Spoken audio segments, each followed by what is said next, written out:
Ladies and gentlemen, you will give me the Fred the Alien podcast called Fred Comic Con 2024 Spectacular. For this is a Fred the Alien Productions podcast. Fucking go! Giving you 75% energy. We'll make up for it. Cue the music. I don't know what we're yelling about! We came, we saw, we kicked its ass! Wait a minute. Doc. Are you telling me you built a time machine? Kind of a DeLorean? The way I see it, if you're gonna build a time machine into a car, why not do it with some style? Who is this? What's your operating number? Boring conversation anyway. Look, we're gonna have company! Loud noises!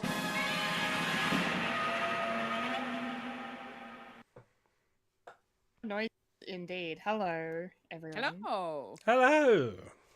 I'm a Kendall Richardson. I'm a Fulya and Michael. And I'm the coming on the other side of COVID, Michael Lister. And you are now experiencing a podcast called Fred. Yeah, it's experiencing it through the medium of something that happened over in America, so we're going to be talking about it. Nerdy stuff. Yes. This is it, ladies and gentlemen. This is the podcast called Comic-Con episode for 2024.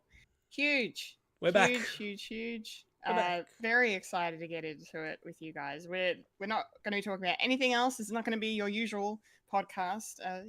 We're finding new ways not to behave. As we like to do. But I watched the last two awful X-Men movies, and I want to talk about it, but that can be next week. Next week, don't worry. If you're here and you want to hear our thoughts on Deadpool and Wolverine, next week we will have a full discussion about that movie and everything else pertaining to it. So stay tuned. Stay tuned. For that. Or, baby, bye. Haha. Oop. Aha. Oh goodness. All right. Well, without any further ado, it's time for the moment, the segment. I'm not ready. The section. I'm usually more tired by this. The play. The spot in the show we like to call. Go! Culture San Diego Comic Con edition. Yeah. All the news for you today. All the news. Our popcorn culture is the news. News. What up? We're just changing it all up. It all up. Feels really weird, but hey, we're doing it. Change is important. Change can be good. Change is inevitable. I'm sorry, what? Inevitable. Say that again. Inevitable. I think what he is trying to say is, let's get on with the show. Let's get on with the show. Yeah. I think he said oil can. Oil can. Okay. Oil can. All right. Okay. Let's get on with it, shall we? Okay. So, Comic-Con is done. It's over for another year, and we're going to kick things off with our wrap-up by, of course, diving straight into the news from Marvel Studios. They had their panel on Saturday evening in the States, and I wasn't expecting much, I'll be honest, up front about this. I was like, oh, cool, maybe, we'll get a Thunderbolts trailer, maybe they'll talk about Fantastic Four, they'll talk about Captain America, maybe Agatha all along. No, they just decided to break everyone's brains quite a bit, break the internet a little bit, and cause me to run. Bomb has been dropped on. A giant bomb has been dropped, causing me to run around my apartment for the second time this weekend. I've done a lot of running. I've gotten a lot of steps in this weekend. It's been great because, of course, I'm talking about the fact that Robert Downey Jr. is coming back to the MCU. Wait, what? Yeah. Can you believe? In the year of our Lord 2024, Robert Downey Jr. is announced to be playing Victor Von Doom in the now retitled Avengers Doomsday. That was the movie that was originally Kang What Dynasty. What happened to Kang? What happened to Kang? I'm not up to date with the Marvel news. What's been happening with Kang? Oh, yeah. Let's nix that Kang talk, shall we? X-Nay. Ixnay on the NK, yes. Yeah. Yes. Well, it seems that Kang died on his way back to his home planet. But yeah, we have the announcement now, the pivot. What the plan is, what's going on, what's going to happen, and yeah, and watching the video, I'm sure you guys had the same thought as me. Just watching this reaction video of like it of the reveal of RDJ, you know, coming in, taking off the mask, and the fucking roar, the decibels from the crowd in Hall H. Like, I'm sure you could have heard that in space. You know, like, it just, yeah, that's insane. I'm still kind of, it feels very surreal. It doesn't feel real to me at all. And I'm, you know, now that I've had like a day to process it, I'm like, okay, no, this is really good. This is very exciting and intriguing. The caveat, I think, is we have to address the elephant in the room. It feels like a little bit of a desperate attempt to course correct by bringing in not only RDJ, but of course bringing back the Russos, which we talked about last week as a thing, and we were all like, yeah, maybe. Speculation, yeah. Speculation. It was a rumor then, and now it is confirmed. So, yeah. Yeah, I don't know. I'm trying to stay positive because, you know, RDJ's RDJ, and I'm, you know, looks like he's going to be playing a variant of Tony Stark, I suppose. And that, I think that was a theory that was put around in the internet when all the shit with Kang started going down, you know, in the last year or so. So yeah, it's kind of cool to see that be a thing. But yeah, interesting. I really want to know what made RDJ, apart from all the money they're giving him, what made him go, I'm gonna come back, you know, and it must be with a story that's not gonna undo Tony Stark's sacrifice. I mean, at least we would hope, we would think, but who knows? Who knows? I'm excited. I fucking died yesterday. It was great. Fulya, please. What was your reaction? What are your thoughts on Robert Downey Jr.'s return to the MCU?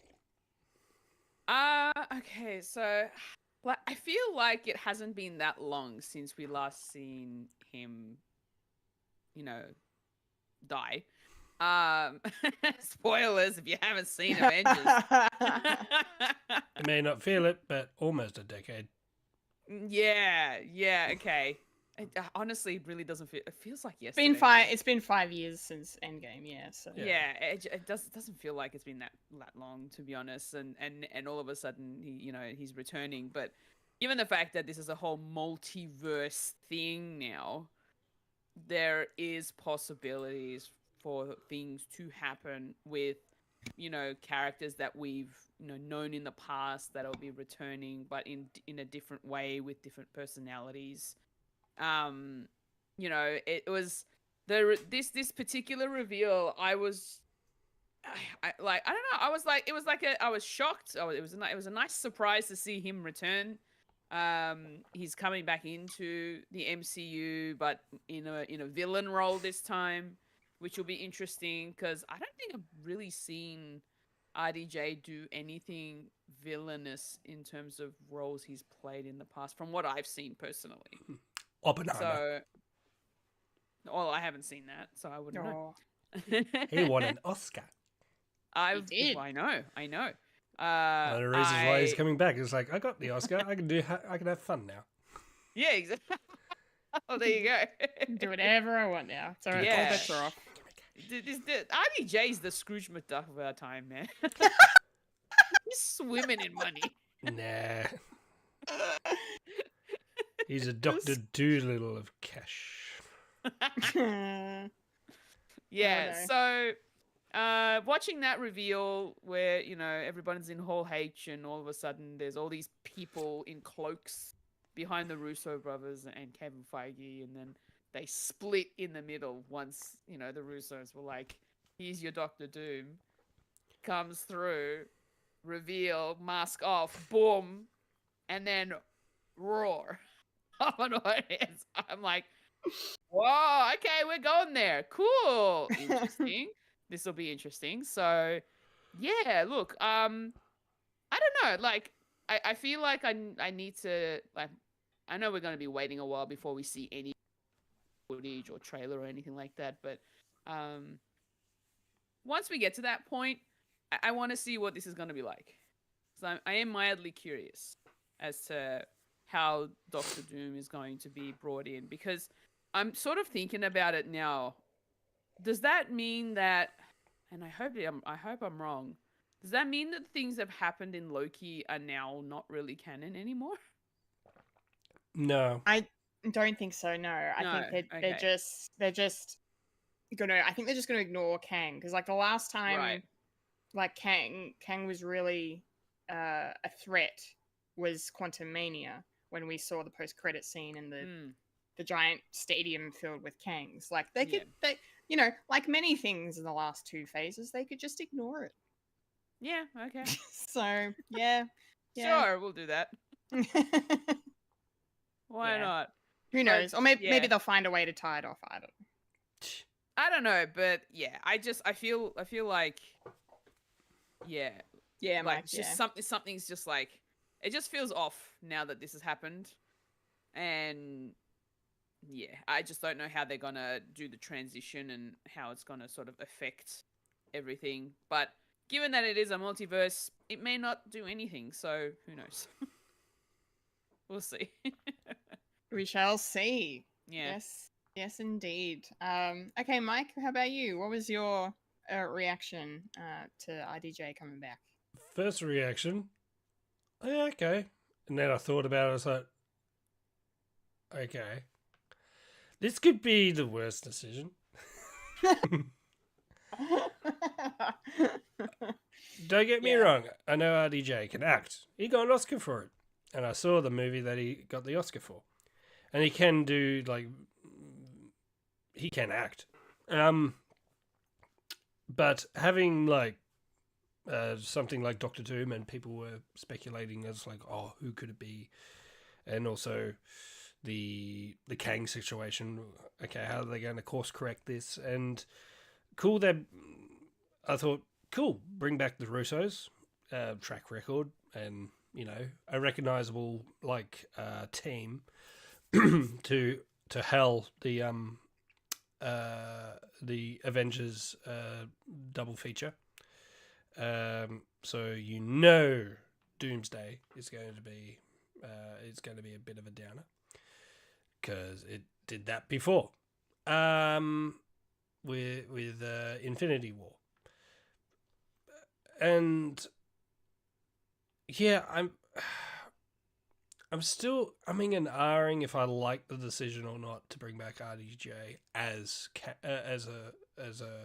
either a variant of Doctor Doom or the Doctor Doom. I'm speculating that he's probably not the Doctor Doom end result, because surely you would have kept that a secret until the reveal of the first time we see Doctor Doom, which I'm probably assuming is probably going to be a post-credit scene in the Fantastic Four movie. So I have a speculation it's probably going to be that version of Doom for that universe. Maybe. Yeah. And then we can have like a council of Dooms, and then you can bring back all the other Dooms from the previous movies as well. Yeah, maybe it's just this one time that we're going to see IDJ as Doom. I don't know. But to have it here, where essentially they talked about 3 movies that are coming out, and not a word of Blade, which I find hilarious. But it's still on the cards. It's still. It's But there's only one Blade movie, Michael. But there's spoilers. No, there was the TV show. There was a Blade in a TV show like in the early 2000s or whatever. But we don't talk about Bruno. Yeah, so I have a weird mixed emotions about this, and yeah, I'll probably need to sit on it for a while to see where they're going with this, because I'm not really convinced that RDJ is going to be the Doom, or he is, but it's going to be interesting if someone said it would be interesting if he has the face of Tony Stark, and they do make reference, but he's not a variant of Tony Stark becoming Doom. I mean, that does happen in the comics, but it would be interesting having like Peter Parker like up against Doom, and it's his mentor it's the face of the mentor, and he's like, I don't want to hurt you, Mr. Stark. It's like, who is Mr. Stark? And rips his limbs off. I don't know. That would be interesting. Yeah. So yeah, I'm a bit ambivalent to the news of, and you spoiled it to me on the chat because I was still suffering from COVID, and but I was actually watching all the panels because I thought I got nothing else better to do except for just watch. That's exciting, and then yeah, and then you said RDJ's Doom. Is like, what? Let me see the panel. Okay. Cool. Yeah, sorry to bring the mood down, but that's how I felt. No.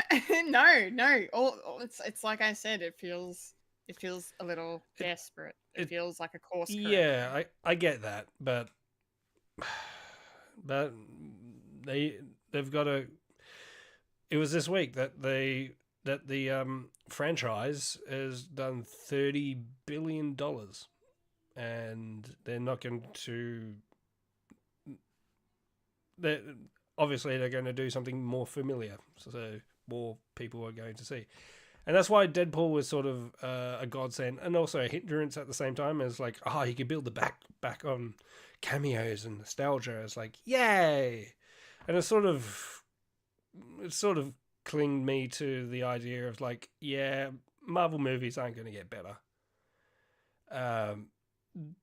You know, I'm not going to defend them like whatsoever. I mean, like Martin Scorsese just said it best. They are roller coaster movies. They are.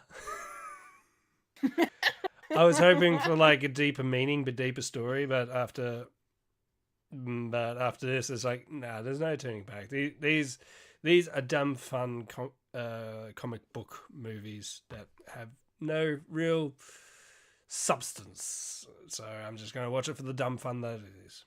Oh God, we've come full circle, haven't we? Yeah.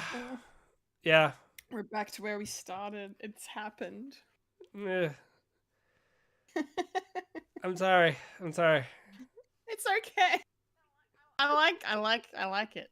After watching Deadpool, is like, I really enjoy it, but critiquing this is like, okay, fine. I'm done. This is not cinema. My God. Well, stay tuned for next week's episode, kids. Oh no, I'm gonna like praise it to the high heavens. I'm just saying, it's like my critique for the Super Mario movie. It's like, it was a lot of fun, but it didn't. I think I said it didn't. What did I say? It didn't. It didn't. It didn't. No, never mind. It was. It's not Ben-Hur, you know. That's. Yeah. Wow, what a comparison. Yeah, it does. It didn't tackle my gifs or anything like that. It was just a thing to watch. Yeah. And that's fine. It's the YouTube kids of its era. Do we want to talk a little bit about how we feel about the Russos coming back? They're going to be directing Avengers Doomsday and Avengers Secret Wars. They seem to be very excited about it because apparently Secret Wars was the comic storyline that kind of got them in the first place. So the fact that they're getting to adapt that on the big screen is really cool. So I'm excited for them. Apparently it's going to be written by just Stephen McFeely, no Christopher Marcus this time. The two famously wrote Infinity War, Endgame, all the Captain America movies. But yeah, it's just McFeely this time. So that's interesting as well. But yeah, I mean, So look, it's going to last be week half as good. yeah. It'll just be half a movie. Last week I was a bit like on the fence with the idea of the Russos coming back, and I still kind of am, just because, you know, it would have been cool to see someone else do an Avengers movie. But I mean, it's like you said, I'm pretty sure it was you, Mike, you know, they've got to play it safe. This is easy, this is familiar, this is territory that they already know is tested with their audience, right? Like, so it makes sense financially to pay the Russos all the money to be like, yep, come back. And they're going to be producing it as well, by the looks of it. I think Agbo's involved as well, so that's pretty cool. But yeah, I'm happy for them. And yeah, and I guess we know now it's going to be like what kind of caliber of film, at least, it's going to be. So yeah, I don't know. I'm more excited than I was last week, but still, it's interesting. It's just all interesting. It's alright. I can dampen your optimism. That's what I'm here for. Fulya, well, before we get to that, Fulya, do you have any quick comments on the Russos and McFeely returning as well? Look, as I said last week, like the fact that they've done such a good job on previous Avengers movies, like I don't see how they would fail at this one. So, you know, it's a no-brainer to bring them back, to be able to do something more and expand the universe even more, and, you know, tell their story. Yeah, look, I'm okay with it, to be honest. Like, I've got no qualms about the Russos coming back, because the Avengers movies that they've tackled have been really good. So, and I've really enjoyed them. So I wouldn't see why these ones won't be just as entertaining. So I'm cool with them being back. It's fine. Cool. They seem to be pretty happy to be back as well. So, you know, especially considering how excited they were to reveal Dooms. So yeah, it's so so it good. makes sense. It's so good. Yeah, it's so good.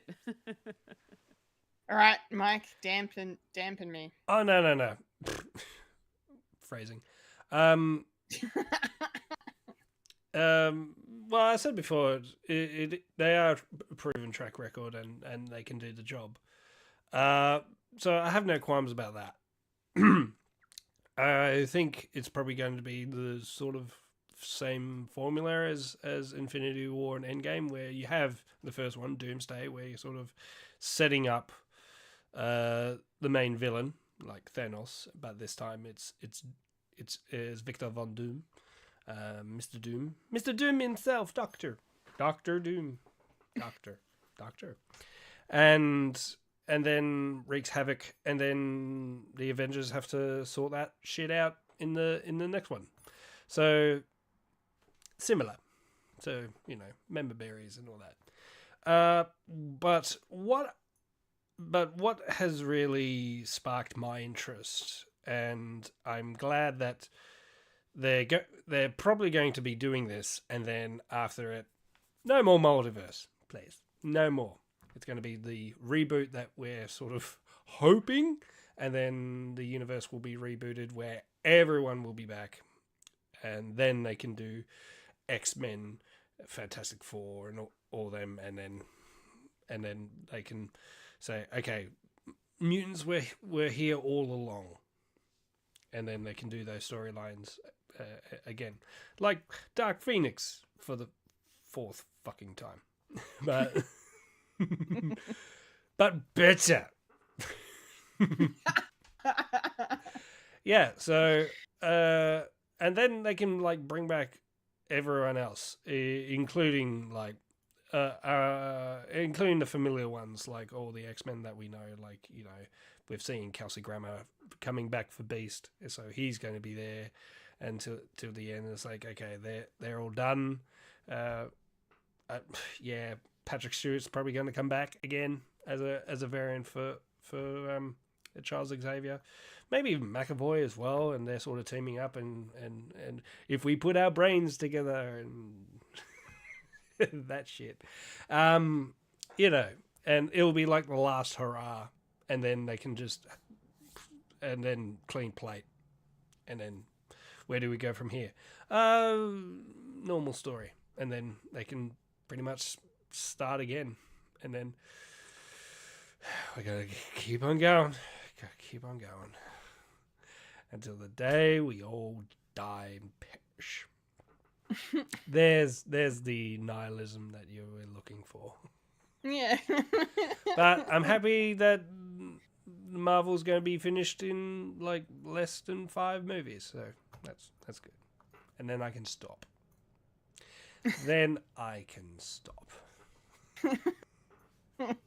don't have to watch every single thing. Yeah. We got a Captain America, we've got a Thunderbolts, we got a Blade, maybe, and we got a Fantastic Four, Doomsday, and the last one, Secret Wars, and that's it. No more, please. Not a word of Ironheart. No, don't need it. Oh yeah, God.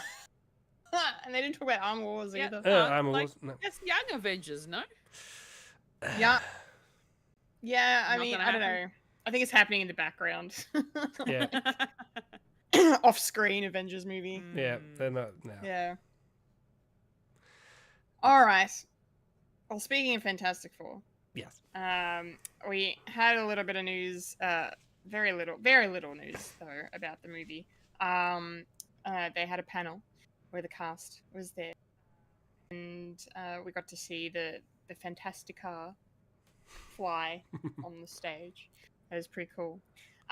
We got confirmation that it's going to be a period piece, although that was a gimme at this point. It's very obvious. The 60s, a very retro future, which I'm so here for.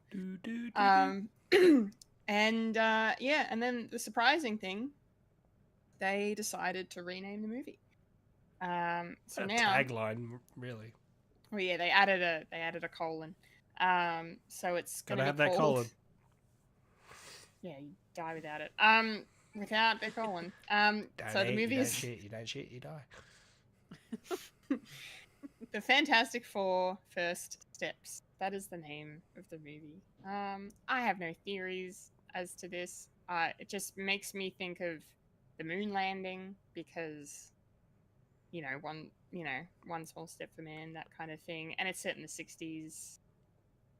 And science, I don't know. That's all I've got on that. They showed some footage in the room too of Reed Richards, played of course by Pedro Pascal, doing like a science teaching presentation of some kind. And apparently Ben Grimm, played by Eben Masbakrak, he was on a dating game show for some reason. So I don't know what's going on there, but I'm trusting him. Don't know why, but I am. Yeah. But anyway, yeah, first steps. Fulya, do you have any first thoughts on this? Yeah. I have no real thoughts about it, to be honest. I feel like considering the new name change to First Steps sounds very sort of origin story-ish, kind of how they became Fantastic Four or whatever. I don't know. Yeah. That's kind of the vibes I'm getting from the name, at least. But you know what? It's something different. I don't know that I've actually actually fully sat down and watched one of the previous iterations of the Fantastic Four, but I don't remember which one it was. I feel like I can't. Yeah, no, I can't remember. The brain's not working. That's okay. Unfortunately, so I don't remember which one it was, but I'm pretty sure it was one of them. Yeah. I'm pretty sure it was one. It was one of them. I just don't know. One of the three. One of One the of the three. It was certainly a movie. Yeah. Or one of the four if you count the unreleased one.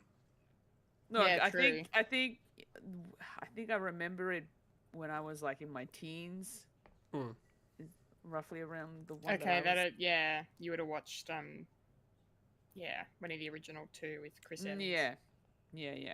Hmm. So, it'll be interesting if they actually make those canon in any way. That's what I think. Bring them back. In the multiverse, yeah. Yeah. Bring back Chickless as the thing. Then we can have a rock off. Rock off. Yeah. Nah, Right. I feel like, yeah, the vibes I'm getting is very sort of origin story-esque kind of a title, so I could be wrong though. Oh, you can Could be have a something else cancelled completely reads. different. I just thought of that. Interesting. Mike, any thoughts from you about the new Fantastic Four name?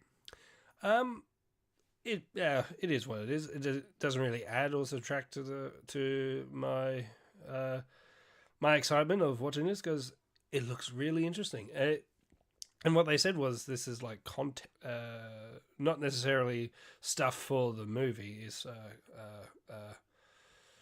concept sort of feeling and just put it all together because they haven't really started filming. They start filming this week in London.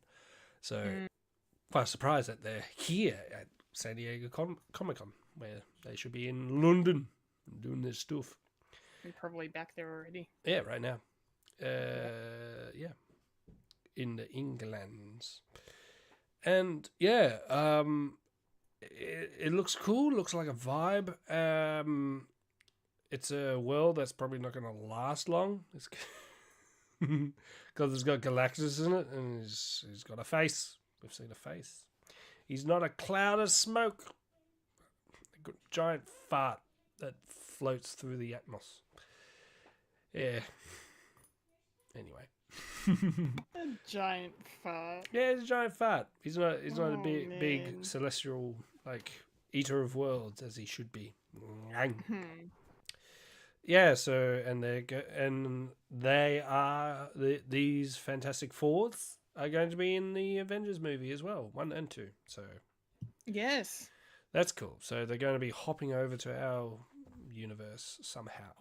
And as I said, I think RDJ's Doctor Doom's probably going to do a cameo in that movie as a post-credit scene or in the background because, Doom's around.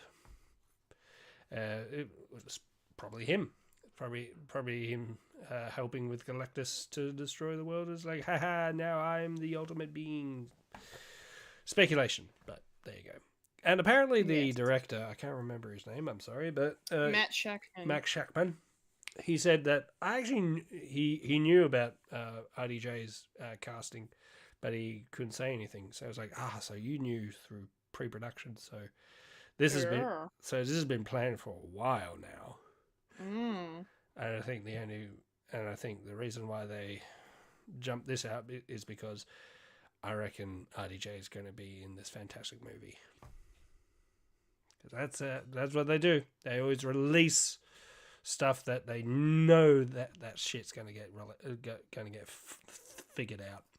That's why there was a couple of cameos in the third Deadpool and Wolverine movie that I was annoyed that I watched the third trailer and got spoiled. I was like, it would have been so much better if I didn't know. Because that character moves me emotionally and it was great. Anyway. Yeah. What's next on the docket? What's next on the docket? All right, still kicking it with Marvel. We got some news out of Captain America: Brave New World. We know now who Giancarlo Esposito is going to be playing. He is going to be playing a character called Seth Volker, who is also known as Sidewinder, and he is the king of the Serpent Society, which is like a group a group of villains that kind of all go by serpent snake themed like names. Cobra. And in the comics, Sidewinder has the ability to teleport. So I can see them maybe adapting that with some sort of technology in this, maybe. I don't know. But yeah. Why? Just let him bamf. Come on. I don't know. I'm guessing. I'm spitballing. I have no idea. But yeah, that's who he's playing. I know nothing about the Serpent Society or this character. I think it's the first time we've seen really any of them in a live action sense. So that's kind of cool. I guess the Serpent Society are going to be causing many issues for Sam in his first outing as Cap. So yeah, I'm curious to see more. Fulya, what do you think? Look, honestly, I have no idea what's going on with this character. Like, I've never even heard of that. Like, what? What? King of the Serpent Society? Yeah. Makes no sense to me. They're really big in the snakes. You don't say. Nah, they like snakes. They like snakes. Hey, cool. At least we know we have a name for him now, so we know the character's name at least. So that'll be interesting to see, considering the fact that we've seen like a trailer and he's in it. So now we know the name to face. I think Name meat face. I think the percentage of him being in the trailer is actually more than he would be in the movie. So yeah, we'll see. Yeah. We shall find out when we see the movie, when it comes out, whenever that is. February. So, yes, there you go. That's my line. Mike, what are your thoughts? Do you know anything about Sidewinder or the Serpent Society? Nah, never have I, but it does remind me of Invincible. Yeah, I thought of that too. I was like, like- wait, was the Serpent Society in X-Men 97? And then when I was looking it up, I'm like, oh no, that was Invincible. Yeah. Yeah, that Cobra, you know, is like, Yeah. Hail King Cobra! Yeah. G.I. Joe. Yeah. Cool. There's no real speculation for that either. But in the panel, of course, Kevin Feige does say that he loved hearing Harrison Ford saying aluminium. So we're going to get aluminium and aluminium. Aluminium? Adamantium. Adamantium. Which I could use as a segue. Yeah. Yeah, there's not really much I can talk about the Serpent Society. Yeah. Otherwise, I can't remember which Captain America that they originally called it Captain America Serpent Society. Yeah, that was it was Civil War. So when Kevin Feige announced the Phase 3 slate at Comic-Con like 10 years ago, Civil War was originally called Captain America Serpent Society. So it's definitely I don't think that was a joke. I don't think that was actually serious, but it's definitely a story that's clearly been on their radar for some time. Could be like Captain America Blue Harvest sort of thing. Yeah, a little bit. Reading up on this Serpent Society, they bunch of snake-themed criminals, and apparently this society remains one of the best organized, most successful coalitions of criminals in operation today. Today, so it's real. I read the same thing, and I was like, wow, they take their shit seriously. Yeah. Is that why they make really fun of do. it in Invincible? Okay. You do you, Yeah. King. Yeah, no, King. it's very interesting. Sting. Ting. Ting. Speaking of things that are interesting and adamantium, 'cause Mhm. I'm holding on to that segue. Let's The last thing in the Marvel news was worth noting because, you know, we've talked about in the past things in the MCU in the last phase or two that haven't really been mentioned again or seen again or addressed really as they probably should. The most key example that people go to is the giant celestial sticking out of one of the oceans somewhere in the world. Tiamat, whom we, you know, saw in Eternals back in 2021. Now, Is that not that long ago? Jeez, I thought it was a lot longer than that. it feels longer, doesn't it? It's Yeah. only been 2.5 years. We say that about the Eternals, and then and when at the beginning, we thought that Avengers was like yesterday. Yeah, it's kind of weird, isn't it? How Yeah. our brains work. Time is so relative.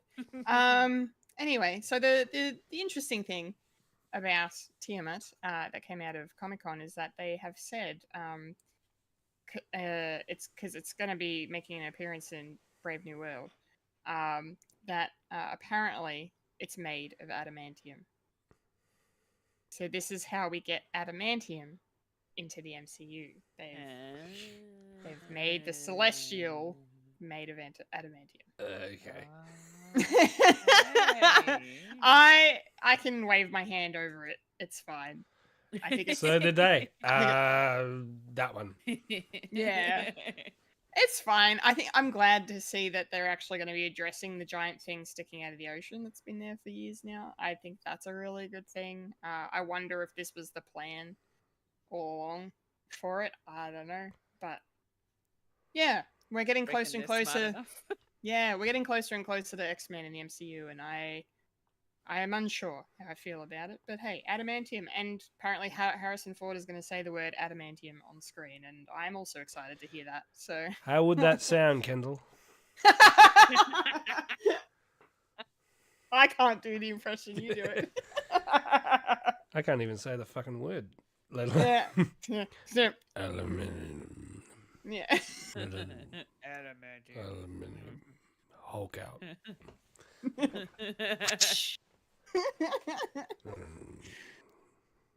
Harrison smash. Oh, I fucking love it. Oh man. Yeah. So that's happening. Fulia, what do you think? I mean, if that's how we got adamantium onto the Earth to then have, you know, the whoever, I forget their names, who were experimenting on people, and including Logan, and a few others. Weapon X program. Yeah, Striker. the Weapon X program. Yes, Don't get Striker near it. He's a bad man. I've been watching a lot of X-Men lately, so So have I, found loving it. Yeah. I'm nearly at the end. I'm at the end of season 4. Oh. Nice. But yeah. So 5's very quick to yeah, I know. get through. I know. Yeah, no. If this is the way we're getting adamantium into the MCU, then you know what? That's fine with me. I honestly, I feel like I'd be okay with the idea of having the X-Men in the MCU, but only because it'd be a different variation of them, like as in like a different variant. Interpretation, yeah. Yeah. So I'd like to, because from what I've been watching in the animated series so far, I've seen some alternate universe X-Men, and I kind of like the idea of some of them. So that'd be really cool if that's what happened, instead of like what we know them to be, have like the alternatives instead. That'd be cool. Yeah. I'd like that. So yeah, but we also know Yes, 100% yes. Power couple. So powerful. But we also know that, you know, Wolverine's not exactly he's not the only like X-Men or mutant that has adamantium. There are other characters that have adamantium, which has been really interesting to discover. So yeah, look, let's go for it. Why not? Chuck it all in. Let's fucking Put it in go. the pot. Give it a stir. And see what comes out, and hopefully it looks good. It's all about the presentation. Indeed. Yep. Mike, what do you think of a celestial being made of adamantium? It's space metal. It's space. Not really, because the celestial was part of the Earth, so essentially it was on Earth all along. It was Agatha. Right. It was Okay. adamantium all along. It was in the ground all along. Now that Wakanda asteroid that was from outer space. Mm, Yes. vibranium's a space Yeah. metal. Vibranium. Mediupium. I like that one. Unobtainium. Unobtainium. James Cameron, you're a fucking weird genius. Anyway, this. Cool. The timeline's a bit skewed because if they've got aluminium now, my nose is blocked. I'm sorry, but yeah, if they're going to do the X-Men thing, it's going to be weird mishmash of where things are. A lot of people are speculating, well, if they're going to how are they going to do Eric? How are they going to do Magneto, where he is a Holocaust survivor? Then it's almost coming up 100 years. So he's been around for 100 years? Yeah, sure. I think they sort of speculate that, yeah, mutants don't really age like us humans. So that's probably a thing. But, yeah. So if people are speculating that there actually is a Logan out there in the MCU, who's it going to be? Maybe we've already seen him. I doubt it. Yeah, I don't think so. Nah. You know what I'm talking about, Kendall. I think so. I don't know. I hope I do. It's in that movie that we saw. Yeah. Yeah, I think I know. I think I know what you're talking about. Yeah. An MCU Logan. We may have it's seen. Pretty super. Could you call it super? I don't think so. I think that was just I think that was just a fun thing. It was a fun thing. Yes. You referencing the recent film that you might have watched? No. No. No. Okay. Good. Christopher Walken's here apparently. And also Sean Connery. Yash. Yeah. Cool. They found a use for it and an explanation. And yeah, it does make sense that that America wants to obtain a mineral resource. At least that's true to history. And they would kill anyone to do it, including allies. Yeah, there's going to be a big fight between America and Japan in this movie. Big speculation. Ooh. Which, good, because recent events, they can't really use anyone else. So why don't we just go for an ally? Yeah, someone that used to be an enemy. How about that? Yeah.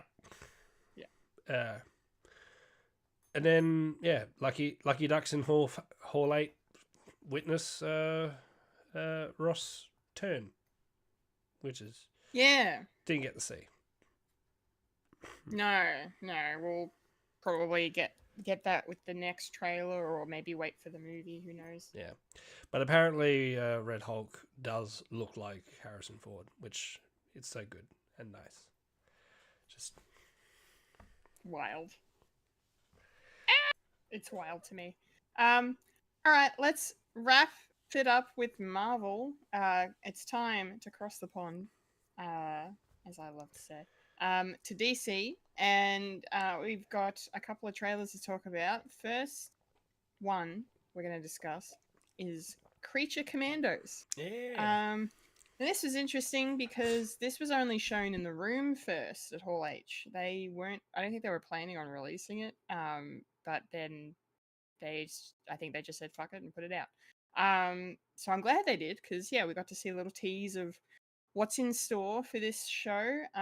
It's an animated series, an adult animated series. It is the first DCU property coming out from James Gunn and Peter Safran's new universe. So that's very exciting. And yeah, it looks really good. I'm really excited. Like, I didn't realize. I mean, I forgot completely, because I know we've talked about Creature Commandos before, but I didn't realize that it was like a team made up of, sort of horror themed, weird kind of heroes. Like, even more off cuts than your Suicide Squad kind of. Off cuts. I get it. Yeah. Which Frankenstein. which was funny because you've got Amanda Waller here introducing them to Rick Flag Senior, so it almost feels like they're doing a period reference to. Yeah, I mean, they've referenced. Oh, I think no, it's set in the current day. It is actually an older Rick Flag Senior coming in. I've read that because I thought there was going to be a period piece too. It's not. Oh, okay. Yeah. Anyway, I could be wrong. I could have read it wrong, but I'm pretty sure that's what I read. But anyway, yeah, Viola Davis is back reprising her role. One of the few actors that is carrying over from the Snyderverse. She's voicing Amanda Waller here. Frank Grillo's doing the voice of Rick Flag Senior. Sean Gunn gets to play two characters. He's going to be reprising his role as Weasel from the Suicide Squad movie. That's easy. That's very easy. And the other character he's going to be playing is G.I. Robot, which is cool. I liked him in this trailer. He was talking about, shooting Nazis, which is always a good thing. And excuse me? Yeah, excuse me. I agree. And then yeah, we've got David Harbour, splitting his time between Marvel and DC now, it seems. He's playing Eric Frankenstein. Eric? Eric. Indira Varma, who we know from Andor, amongst other things. She's going to be the Bride of Frankenstein. And then the other really notable cast member I want to point out is the one and only Alan Tudyk. Doing his British person voice. Doing his British person voice, yes. He's going to be voicing Dr. Phosphorus. And I feel so stupid. I was watching the trailer. I'm like, I know that voice. Who is it? And then I looked up the credits and I was like, oh, of course, you idiot. It couldn't have been anybody else. But yeah, I'm very, very happy with this casting. And yeah, it looks like fun. It looks like it's going to be violent and silly and weird and very James Gunn. So I'm here for it. 10 out of 10. No notes. Fulya, what did you make of this? I can't imagine you wanting to check this out, but I am curious. It is animation. How do you feel? It looks pretty cool, to be honest, and I honestly wouldn't mind checking it out. Hell but yeah. Unfortunately, it's not going to be on a service that I own, so I don't know if I'll be able to. That's all right. So everything that I watch usually falls off the back of a truck. Oh, okay. Well, I think it's gonna be on Binge. I think. I don't own Binge. You still have a profile attached to me. I haven't logged into it, so I have no idea. Yeah, no, you. I gave you my log. Yeah, every time I log in, you have a profile on my honestly, login. I haven't looked at it for a while, so Clearly, maybe I can watch it. Maybe you can watch it. Yeah, no, I mean, it looks like it's going to be just some, good good popcorn fun, to be honest. Just with all the action and the humor. I wouldn't. Yeah, I honestly wouldn't mind checking it out. To be honest, it looks interesting. So, and it's animated, and it's a very cool looking animation style. So, yeah, and I love the casting as well. The casting looks really cool. Indira Varma, she's amazing. She's such a great actress. We've got David Harbour. We already know he's awesome. And honestly, I didn't even know that Alan Tudyk was actually in it. So I didn't even look up the casting until we're here. So when I saw Amazing. Alan Tudyk was Dr. Phosphorus, I'm like, oh yeah, that would make sense. Hello, I'm Doctor Fantastic.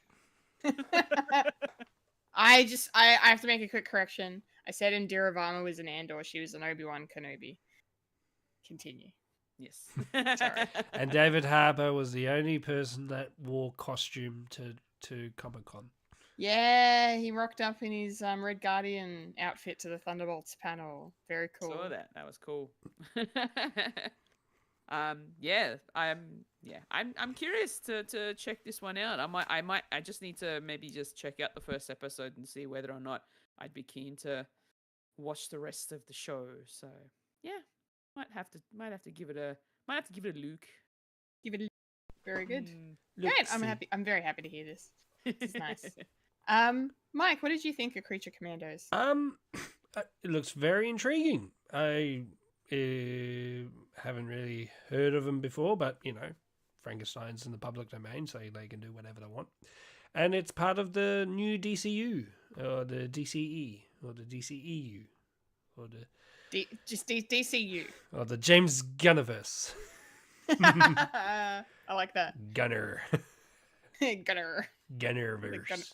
The Gunnerverse. Yeah. Dare I say, the animation looks fantastic. It looks very streamlined, and it follows along with all those sort of DC straight to video like movie animation shows, and it looks really great. And the cast looks fantastic. It does look like it's taking into account that some of these characters are probably going to be live action versions of themselves, so there's sort of a good relationship there, especially with Amanda Waller, that we know and has seen, and yeah, and also Rick Flag as well. I mean, he's got a beard this time, but yeah, so that's great. I'm really looking forward to this. If it wasn't anything else, I would say, yeah, it looks interesting. I'll put it on the back burner. It definitely has a feel of Doom Patrol, which I still need to sit down and watch. But it's on my list of things to watch. There, maybe after Firefly, or maybe before Firefly. I don't know. Speaking of Alan Tudyk, yeah, and yeah. Yeah. Great. Well, we don't have an actual release date yet for Creature Commandos, but they have said it's coming out this year, December 2024. So, just in time for Christmas. Krasmios. Krasmios. Christmas. Happy Chrysler. birthmas. Yes. Our second item of DC news this week. Along with Creature Commandos being the first thing for the DCU, there was also another first. We got to see our first look at the brand new logo for the DC universe. And it's pretty cool. It's an homage to kind of classics DC. Yeah, I thought I'd find it in the article. I can't. I had it written down somewhere. I've got so many fucking tabs open. I can't find It's alright. It looks like old school, like the DC comics, and all that. Yeah, it's very much It's supposed to be like a nod to like the DC Comics logo that ran for like 30 years or something. Yeah. Before this. I was listening to a podcast and saying, "Oh, this is probably reminiscing of what when James Gunn was reading comics like back in the 80s, 90s." So that run. Yeah, I just found it. It's an homage to Milton Glazer's DC Comics logo that ran from 1977 to 2005. Yeah. There you go. And then the new 52 fucked it all up. Yep. Like a lot of things. Like a lot of things. Yeah, it's kind of cool. I like the fact that it's an old school sort of vibe. And it just radiates positivity and lightness. Like it's very much the opposite of anything out of the Snyder stuff. But that's what they're doing. They're changing it up a bit. No, it's got to be edgy and sepia tone with no contrast. The only annoying thing for me is that it's not exactly diagonal. Not completely at a 45-degree angle. It's not completely, no, and it kind of hurts my brain a little bit looking at it. But other than that, I like it. I don't like this angle, but it looks good. But yeah, if I turn my head enough, I'm like, oh, there it is. There it looks nice. I'll just stare at it like this. I need my protractor. How many degrees is this angle? Yeah. Fulya, what do you think of the new logo? Yeah, no, it does look very old school, very classic, sort of, homage to the comic books. And it looks really it's nice and simple, which is what you want to go for. Less is more usually when it comes to logos and branding. And it's almost like they're trying to sort of because they've also got the stars in there, which is obviously it's a very American sort of a patriotic thing as well. So yeah, no, I mean, I don't mind it. I like the fact that it's blue. You and your blue. Not biased at all. No. But I don't know whether it's not one of those type of logos where it really entices you to look into what they do. Considering the fact that I already know what DC Studios is gonna do, so yeah, it's yeah. I mean, it looks cool. I don't know whether it's really kind of grabbing me and my attention to be come to the DC side of things. No, I'm good. I'm happy where I am in Marvel. Naysayer. Look, here's the thing though. I've been asked whether or not I've watched many of the Christopher Nolan movies. Considering the fact that Batman was also one of his films as well, I have not seen any of them. Maybe I should? I don't know. What you do is you start with Dark Knight, and then you work your way backwards, then forwards again. What? Don't listen to her. Okay. Yeah. Batman Begins, Dark Knight Rises. No. Dark Knight's the one with Bane, right? No, that's Rises. Okay, never mind. Joker is Dark Knight. Oh, okay. That's the good one. And the first one? Yes. Ra's al Ghul. Yes. Yeah, I don't know that I'm going to get into the Batman movies, to be honest. I might watch a Superman movie. That's exciting. Man of Steel. Oh no. What's happening? I've hurt his feelings. I've hurt Lister's feelings. Say that again. Say that again to him. Oh, wow. For those listening, Mike just grabbed his statue of Batman fighting the Joker and held it up to the camera.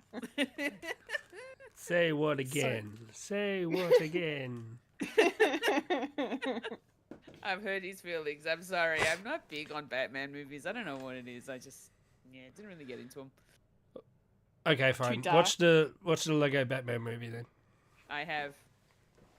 Then you've seen a Batman movie. Yeah, animated, but it's not live action. No, you've seen the best Batman movie besides The Batman. Best animated Batman movie. Some of the best ones are animated. Yeah, this is true. This is true. All right, let's go back on course for our last item in the news. Speaking of Batman, nice segue. Penguin. There was a new trailer for the Penguin that dropped at Comic-Con on the weekend. Yeah, this is like our second or third trailer for this upcoming series. And this trailer, I think, has me the most excited now. Like, I think I'm ready to watch this. Like, I mean, I was interested beforehand, and I was going to watch it anyway. Because, you know, it's connected to the Matt Reeves Batverse. No, it looks really, really good. Yeah, I'm excited to see more Colin Farrell's Penguin still. Like, that's cool. And, you know, he's trying to obviously get his own sort of crime kingdom going up against the Falcones and their dynasty, and you know, he's got to contend with the daughter who's batshit fucking crazy, and I'm here for that. Very ableist. Yeah.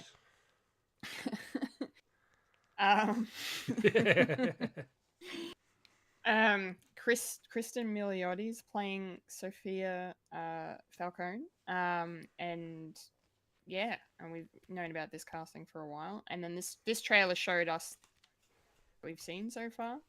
Didn't know she was in Arkham. That was a cool twist. And she's, you know, has this alias called the Hangman, apparently. So sounds like she's a really, really bad person. And is going to make for an interesting kind of rivalry, I guess. You know, or an interesting dynamic between them. A good antagonist for the Penguin in this series. So it looks intense, it looks great, it looks gripping. I'm very much invested. This was a very good trailer. I liked it a lot.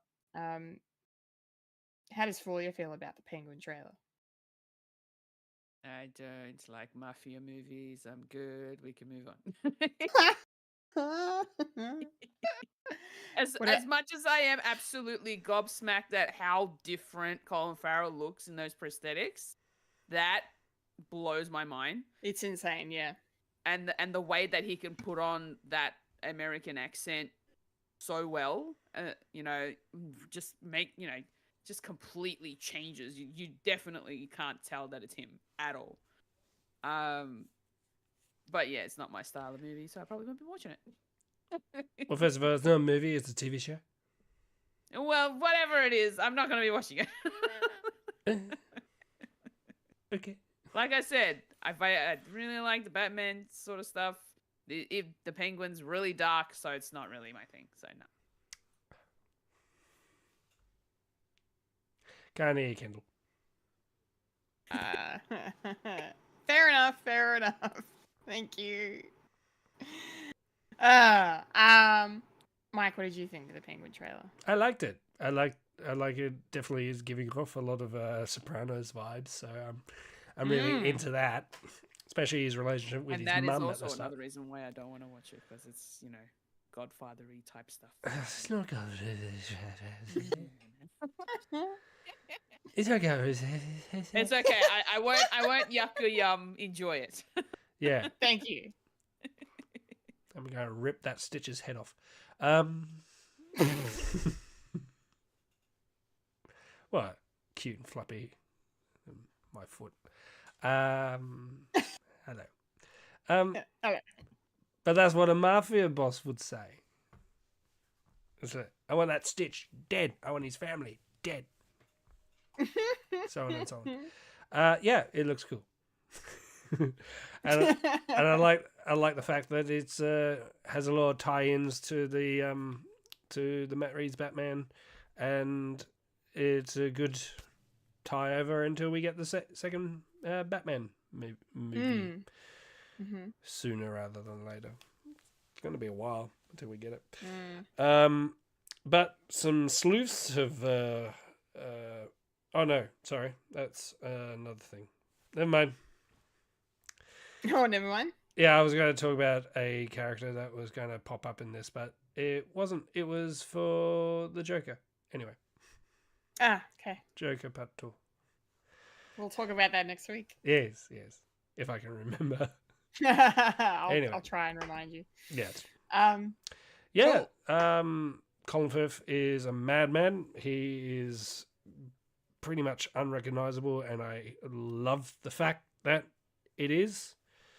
And such a good juicy role to sink your teeth in. And I listened and watched the panel at Comic-Con as well, and it feels like they've had so much fun doing this. So I can definitely see there's going to be a lot of fun stuff in it, even though it is depicting like very horrible people. So yeah, not for the faint-hearted, not for the Fulyas of the world.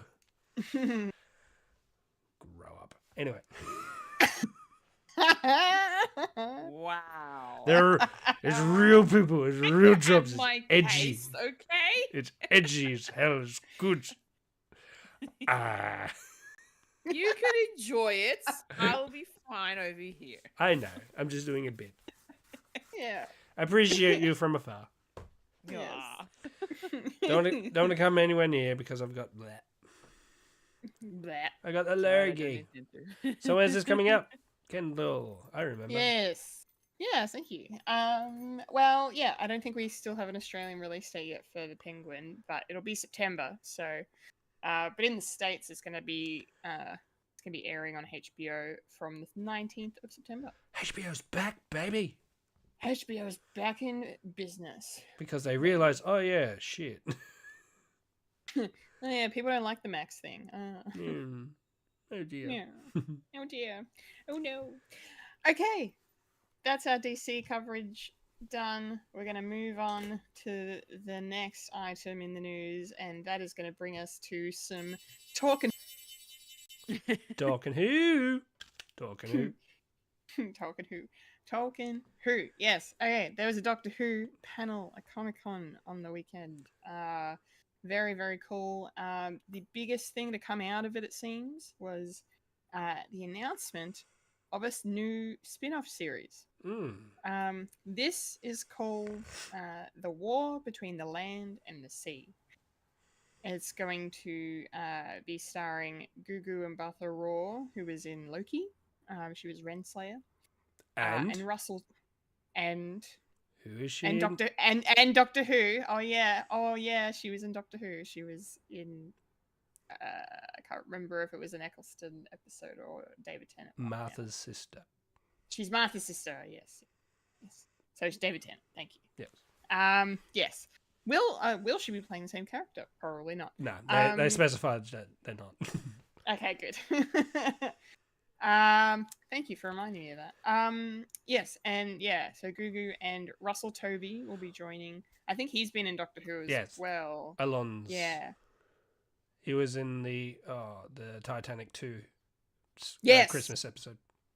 Yes. Yeah, so he's going to be in this as well, which is cool. And then featuring some returning characters, of course, we're going to get to see Gemma Redgrave once again as Kate Lethbridge-Stewart, which has just made me very, very happy. Kate. I love Kate. And the return of Alexander Devrient, who is Sergeant Sexy. I think that's what the nickname was, right? Yeah.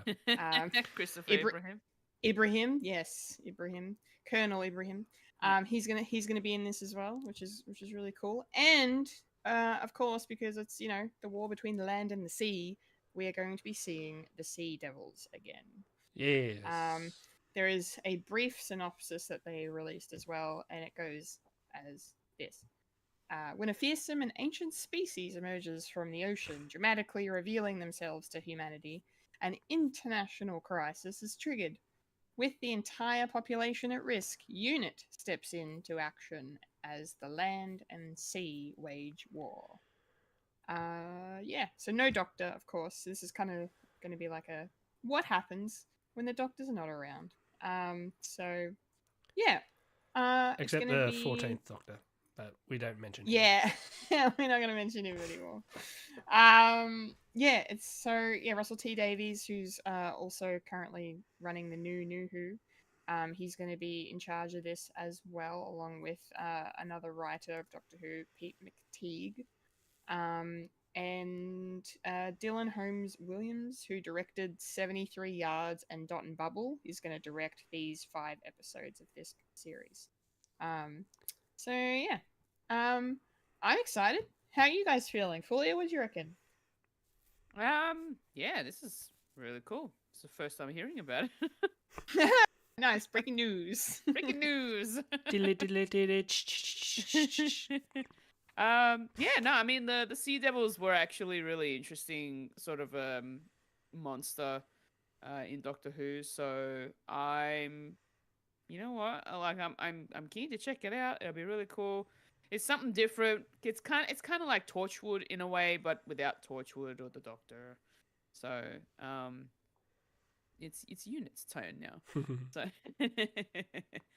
so yeah, no, I'm kind of looking forward to seeing how this one turns out. And just a bit more lore about the Sea Devils. So that'd be cool. What are they up Indeed. to? Yeah, what are they up to? What are they up to? Mike, how are you feeling about this? What do you make of it as our resident Whovian? Yeah, very interesting and interested. Yeah, we haven't seen the Sea Devils since the episode with Jodie, the pirate, the pirate Sea Devil one. But canonically, we haven't seen the Sea Devils in this timeline since the 1970s. So it's going to be very interesting. And land and sea, that could be a misleading one. Maybe it's a war between Sea Devils and Silurians. Maybe it'll bring back the Silurians as well as what they looked like previously. So, but they're sort of cousin species-in-laws. They sort of have the same sort of backstory where they were originally around before, like us humans, before we got out of the ooze. The primal ooze. No, we were monkeys.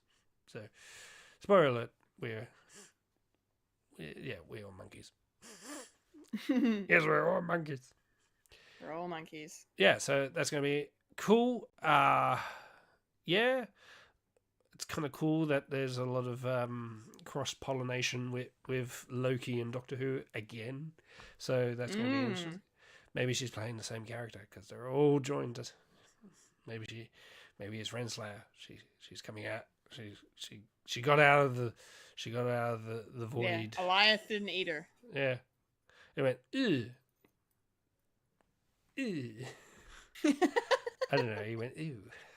Ew. Ew. You're not part of this franchise. Pear. Yeah. So very interesting, and this is going to be an 8-part series. So maybe get it next year. Who knows? Yeah, well, they haven't started filming yet. I think it's supposed to be commencing filming soon. Yep. I think it's very soon.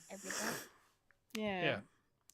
And also on the panel, they showed a quick glimpse of the upcoming Christmas special as well. So that's going to be interesting as well. Yeah. Yeah. Looking forward to that. Absolutely.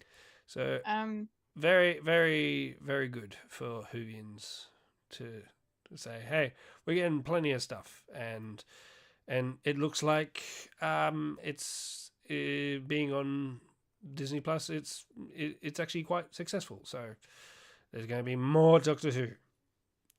Yes, more Doctor Who on Disney. Yeah, another week is like, Doctor Who's going downhill. It's like, no, not really. No.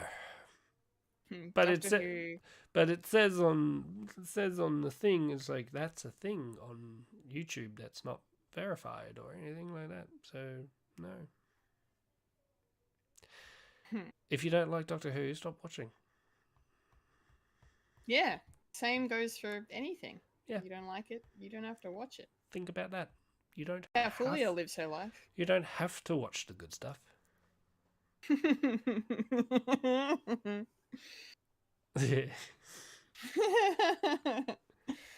All right. Awesome. All right. And also, Awesome. Yes. a Doctor Who panel in San Diego Comic Con since probably 2019. So, been a while. It's been a while. Been a while.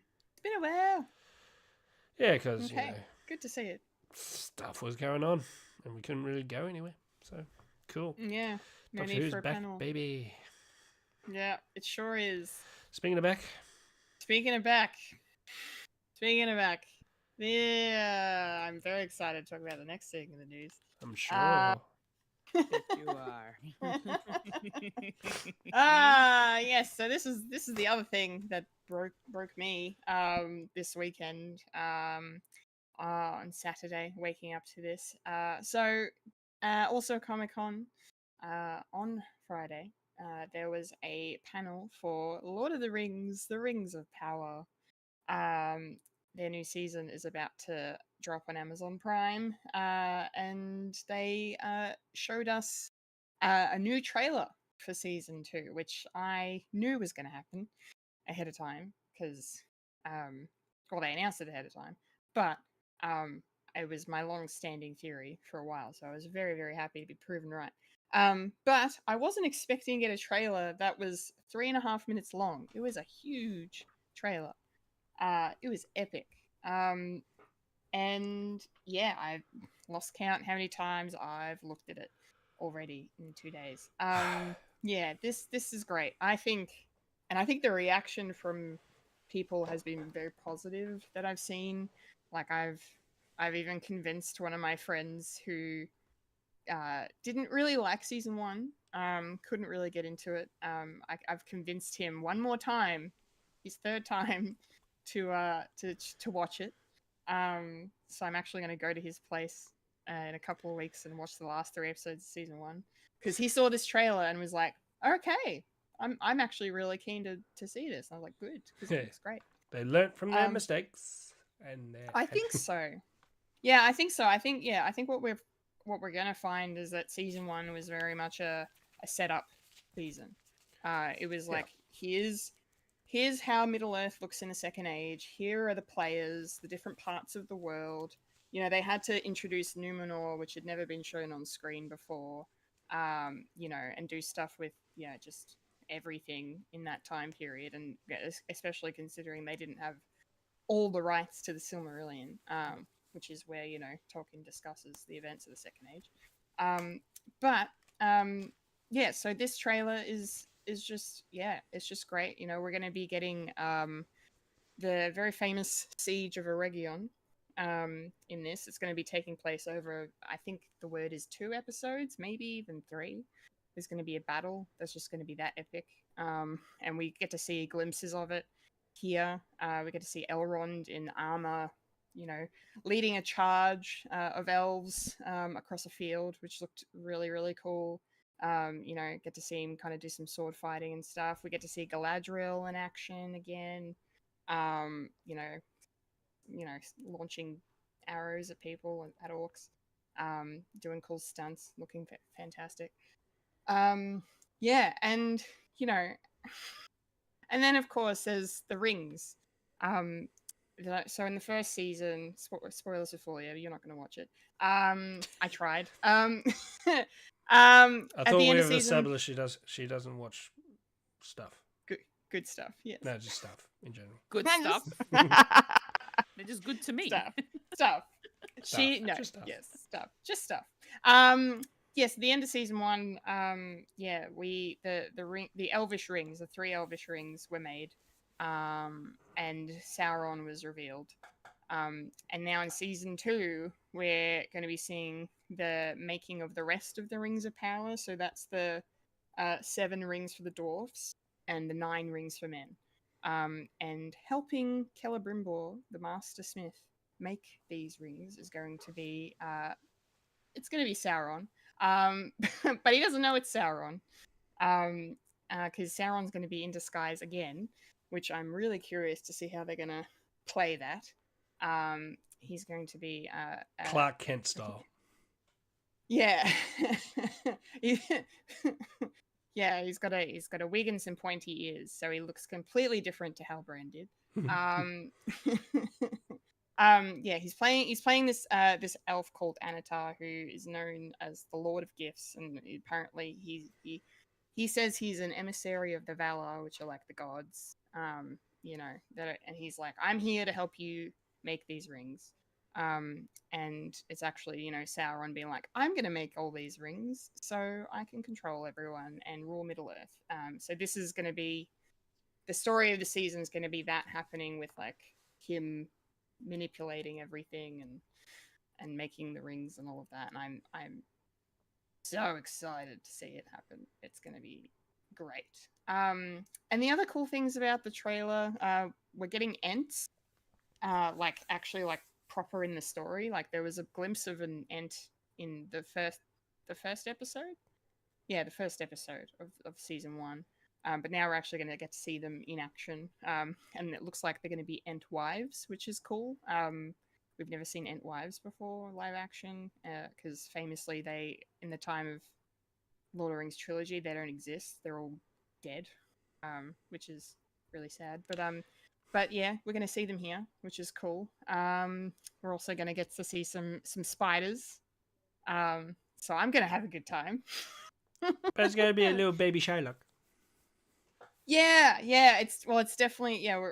The rumors have been abound for a while that Shelob is going to be appearing in this season, and obviously we're getting some spiders. So, but we're not sure if the spider you see in the trailer is actually going to be Shelob or just one of Shelob's babies, because obviously it's a little smaller than what we know Shelob to be in the Lord of the Rings. But that's, And you want me to watch this like series? 1,000 spiders?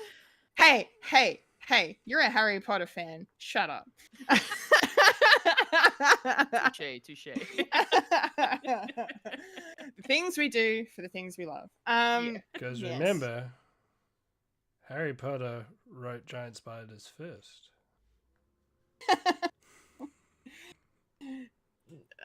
Michael Lister does not speak for everyone on this podcast. Whatever. Anyway, what else is there in this trailer? I'm really actually kind of interested and excited to see more of the storyline with the Stranger this season. So, you know, not to confuse with the Stranger from the other show we've been talking about recently. No, this is the character that is basically Gandalf at this point. I don't want it to be Gandalf, but I really think it is now. And yeah, he and Nori, his half-foot friend, who is like a proto-hobbit, basically. They're in Rune, the very east of Middle-earth. Is a place we've never seen in live action in any Lord of the Rings thing ever, so it's really cool. And I think we get a glimpse of some of the Easterlings or the runic peoples in their like copper masks and stuff. That looked really, really cool. But yeah, Gandalf and Nori are in the company of they're in the company of Tom Bombadil, and we get to see some Tom Bombadil in this teaser, this trailer, and yeah, he looks great. Everyone in the community seems to be a bit concerned because like we didn't really get to see him do any singing or being weird and silly. He's just kind of being very serious, and I'm like, no, we'll get that in the show. It's fine. The first time they run into him, he's going to be singing songs. It's going to be fine. But yeah, I'm really curious because he's like saying to Tom, he's like, am I here to stop Sauron? And then I'm like, well, yeah, you are, because you're Gandalf. And No. that's why Gandalf was summoned. Oh my god. Hey, look, I don't want it to be Gandalf. I want it to be one of the blue wizards. It would make more sense timeline-wise if it was a blue wizard, but hey, it is what it is. I also think we're going to see another wizard this season, because it looked like that scene where like the mystic women were like, you know, with all the moths and shit, they looked like they were summoning someone that looked very much like a wizard. So I think we're going to get to see another one, whether or not it's Saruman or Radagast or another, or maybe it's a blue wizard. I don't know. But yeah. What else can I talk about? This trailer that won't keep us here for 5 hours. I know it just looks really good. I'll just surmise and just say that it looks really good. It looks intense. It's going to be a dark storyline. It's going to be, I think it's going to be really, really. It looks beautifully cinematic, like spectacularly. Oh, that's the other thing. We got to see more of Adar in this trailer, and and I think we are getting flashbacks to the moment he says he Sauron, which he didn't, but anyway. So I think we got a glimpse of that in this trailer where he like dabs the crown down. So violence. It just looks epic. It looks good. It moved me. The music was great. The stuff with the dwarves was great. It was great. I love that moment where Elrond is like, give me your axe, old friend. I was just like, yes, do it. Yeah, I'm very happy. I'm very happy. I'm very excited. So yeah, if I think of anything else, I'll say it later. But yeah, I love this trailer. It's great. I can't wait for season 2 to start. And now, I really want to know what you guys think, Fulya. As someone who couldn't get into the first season, and watching this, where do you fit? How did you take, like, just, I'm not trying to say that if you'll watch this again, but like, I don't know, what did you like it? As an outsider looking in, what did you think? As an outsider looking in, what did you think? I had no reaction. I'm sorry. I just sat there and just watched it, and I'm like, oh yeah, cool. Because I've got no context as to what's going on because I never watched season 1. So season 2 to me, I was just like the trailer. I was lost. So I was like, I watched it at least, and now I know what you guys are gonna be looking forward to. But did it look pretty?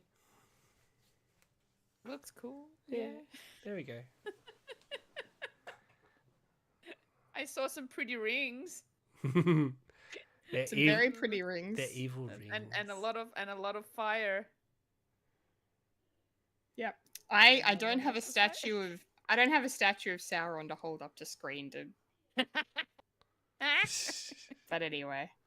Oh, I've got a pop vinyl. I could go get my pop vinyl. Of Sauron? Of Sauron, yeah. Weird. I'll show you after the show. Yes. Sorry. He glows in the dark. Okay, well, thank you for your honesty, Fulya. You make me sad, but that's okay. It's fine. It's.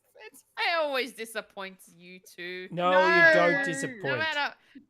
You keep us humble. Yes. Yes. There's literally a famous. There's a famous. Well, it's not a famous quote, but anyway, there's a quote from the first season of Rings of Power where Galadriel's like, we have to make 3 rings because she says 1 will corrupt, 2 will divide, but with 3 there is balance. So Fulya, you are our balance to this show. Yes. Okay. And we will make 3 rings. Yes. All right, Mike, you saw season 1. I have. And you're a fan of Lord of the Rings. What do you? Of it, yeah. Yeah. What did you make of this trailer? What do you reckon? Got me hyped, I reckon. A lot more familiar stuff is happening.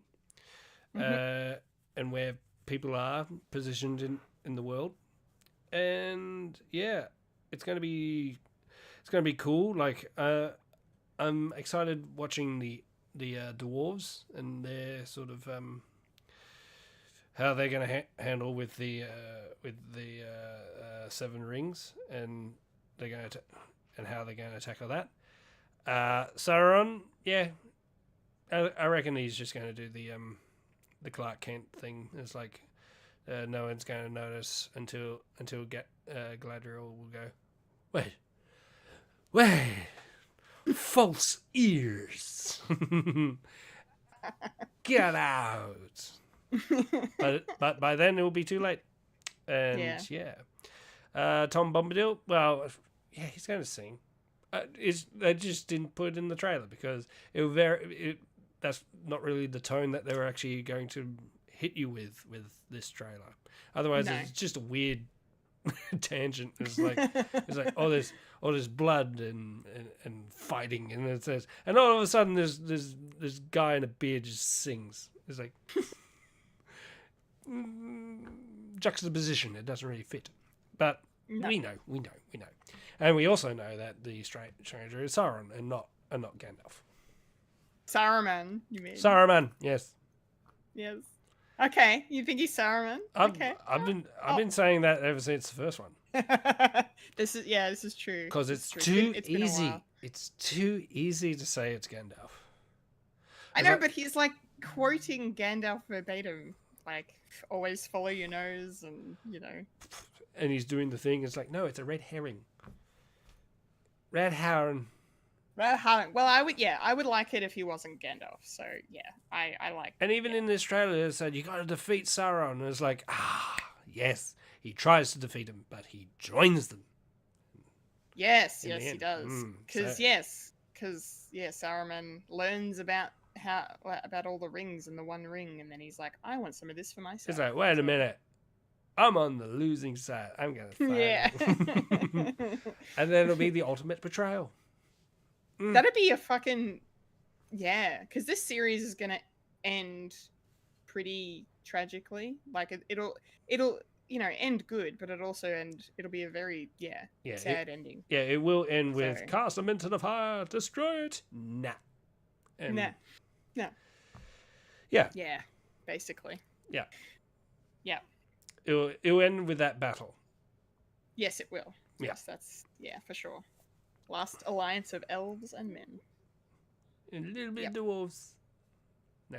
Yeah, little dwarves. Little bit of dwarves. No, I think. So the dwarves are going to be in this battle at Eregion. Yeah. The dwarves come to help the elves. So And hopefully, Sauron. No, bloody hell. man. Never mind. Who are you talking about? So many made up names. Nah, never mind. I want to know. It's alright. I'm just going to make a quiz. It's like, he needs long hair. A lot of these elves, they need long hair. Otherwise, they look like Vulcans. Just pointy ear and long. I'm going to cough. So next. It's okay. Well, some of the new elves that they've added have got long hair. So one of them has a beard. But that's, canon, so it's fine. What's canon? What Once you is say canon that's anymore? canon or not canon, then you're going to write yourself into a hole. Canons are meant to be broken. All right. Well, as much as I want to keep talking about this, we need to move on to our next segment. So, The Lord of the Rings, The Rings of Power, Season 2 will be dropping on Amazon Prime Video on the 29th of August. It's a month away. The first 3 episodes will be dropping on that day, and then 1 episode a week after a week. 3 hours. Yeah, I've taken time off work. Anyway, speaking of Amazon Prime shows, our next item from our Comic-Con wrap-up, The Boys.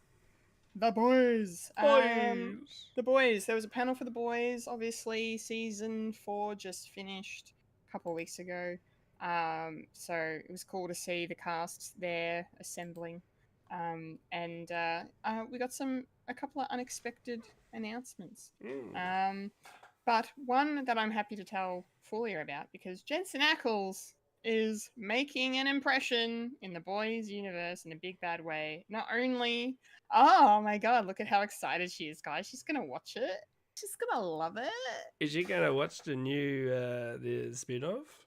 Yeah, I think she might. Anyway, so yeah, Jensen Ackles' character, Soldier Boy, is going to be making a huge appearance in the final season. We're going to be getting much more stuff explored between him and Homelander, which I'm here for. That's going to be really cool. But the really interesting thing that came out was the fact that we're getting a spin-off series, as Mike just mentioned. They are going to be doing a show called Vought Rising. It's going to take place in the 1950s, and it will show the beginnings of the Vought company. And also, apparently, we're going to see the first Herogasm, which is interesting. Fulya, it's exactly what it sounds like. Don't even. What? Yeah, don't don't worry about it. Okay. But yes, this show, yeah, is going to be When featuring. a mummy soup and a daddy soup love each other very much and decide, to spice things up, we'll get more people into this. And We're going to love everyone. And you're going to love everyone that's got a superpower. Yeah. It's a big love fest. Loves sausage. Loves sausage. Anyway, so Vought Rising is going to be, tackling the beginnings of the company. Jensen Ackles and Aya Cash, who was Stormfront in season 2 of The Boys, they are going to be our leads for this show. And I can't wait to watch this. This is going to be great. This is how we keep the Boys universe going. We've got Gen V in one corner and the Boys main show wrapping up, and then we'll have this kicking off probably 2026. Maybe. I don't know. The Boys. The Boys. The show that makes fun of franchise yeah. comic book shit decides to do its same Yep. thing. Yep. Of making It's great. spin-offs. And, yeah. It's great. And then just because I'll just lump it all up into one. We got a little bit of Gen V news for season 2. They have told us that the Deep, played by Chase Crawford, is going to be appearing in season 2, which is great because I love the Deep. I think he's hilarious. And they're getting a new dean of the university. Hamish Linklater will be the new dean. Oh, what happened to the old one? Spoilers. Yeah. He was in Midnight Mass. That's where I know him from. He played the priest. Oh. Yeah, so it's that dude.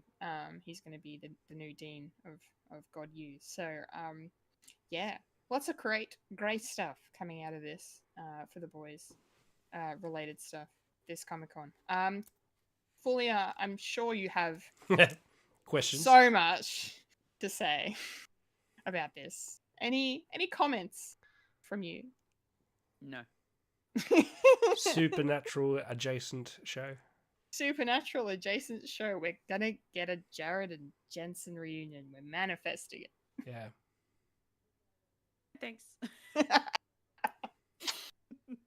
Fair enough. Mike, what did you make of this spin-off announcement? Oh, that's all right. I'll work myself backwards with the Gen V. Yes, Gen V news. Go. It's very unfortunate what happened, and they need to retool it, and looks like they have. So no doubt there'll be some sort of reference to a character that's no longer with us. So yeah, who knows? Yeah, so that's coming out in 2025. Next year. Next year. So they're still reworking it, and then the last season of The Boys comes out in 2026. And this new show, the Agent Carter version of of The Boys, set in period piece. Yeah, that's cool, and they can do whatever they want because this is a quite big franchise for Prime, and they need to do something work around with it. 6 seasons in a movie. And yeah, Jason Ackles, he was in Gen V, the first one, and he keeps on cropping up. Yes. So he needs to be doing something. And the other Winchester boy, he needs to be in it somewhere. They'll make it happen. Yeah. I'm sure. A lot of people are speculating he could be an older Ryan. Oh, okay. They might do a time jump, maybe. That's a pretty big time jump. Yeah. Like 20 years. Yeah. So, Okay. and then, it'll be a family affair, and Yeah. it's and then Ryan and his grandfather, Soldier Boy, will ride off in the sunset in whatever fucking make car it was called. I don't know. An Impala. An Impala, and that's the supernatural fucking Venn diagram complete. The family business. Yes, and they go and fight crime.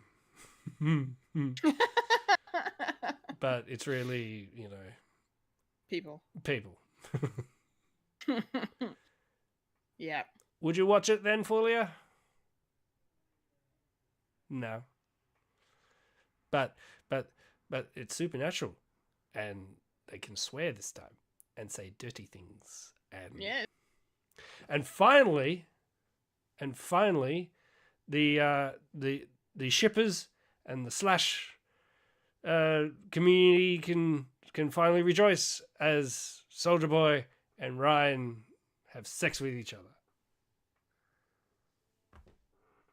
Because I know that is a thing, and It is a thing. Yeah. Yeah. It's a thing.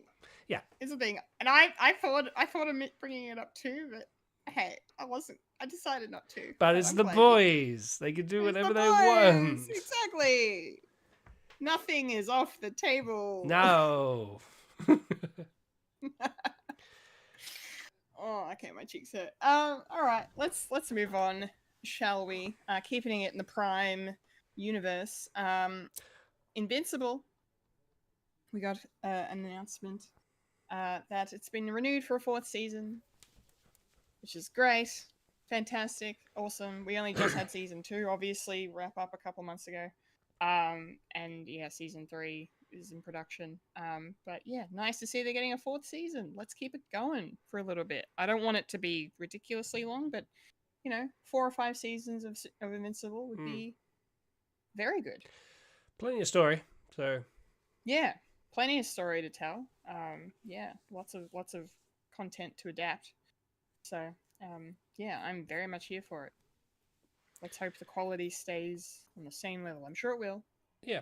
Same people making it, and yeah, it'll be a good time. And it being animation, no risk of the cast growing out of their role. That's right. Yep, you don't have to worry about the pesky hands of time dragging on. Yes. Yeah. I'm excited. I'm guessing Fulya has nothing to say on Invincible. But it's animation. But it's animation, Fulya. She's gonna kill us. Mike, what you have any extra thoughts on Invincible? No, I'm happy that they're being renewed, and as it should, because it was very good last time. I'm still don't cough. I'm still wary of the sort of release schedule that they have, because last time it was a bit weird of having only 4 episodes and a big long break and then the next 4, which is a bit weird. Yeah, I hated it. Yeah, I hated it too, tell you the truth. It's like it was so good. It was so good. We're gonna have to wait. And then when it came back, it was like, okay, I'm trying to remember what happened. And it didn't work. Anyway. Yeah. It did not work at all. But that's okay. It was still a good show. Hopefully they don't do that again this time. They probably will. They might, but if they listen to the fans, I feel like the fans overall didn't like the break. So It's like, I think it was a production thing. They had no choice from what I remember. yeah. Yeah. Fans can Anywho's wait. it. Fans can wait. All right. As we complete our run home, of our Comic Con wrap up for 2024. We've got 3 trailers to talk about. The first one being for Transformers 1, the upcoming animated Transformers movie prequel film starring Chris Hemsworth as Optimus Prime. Yeah, I kind of want to see this. I think it looks cool, and I like the idea of, you know, best friends turning on each other, best friends to enemies. To kind of see how Megatron started as a character that was not wholly evil is kind of cool. So I'm kind of here for his descent into anarchy. And I'm, growing on the idea of Chris Hemsworth as Optimus Prime. He said at the Comic-Con panel that he was not there to do a Peter Cullen impression, because I think he kind of understands how iconic that man's voice is when attached to this character. He's coming and doing his own thing. He's doing a young Optimus Prime anyway, so it's fine. But yeah, it looks cool. Like, the animation's cool. The story's really interesting. Origin story, and getting to see their world and how it functions and stuff.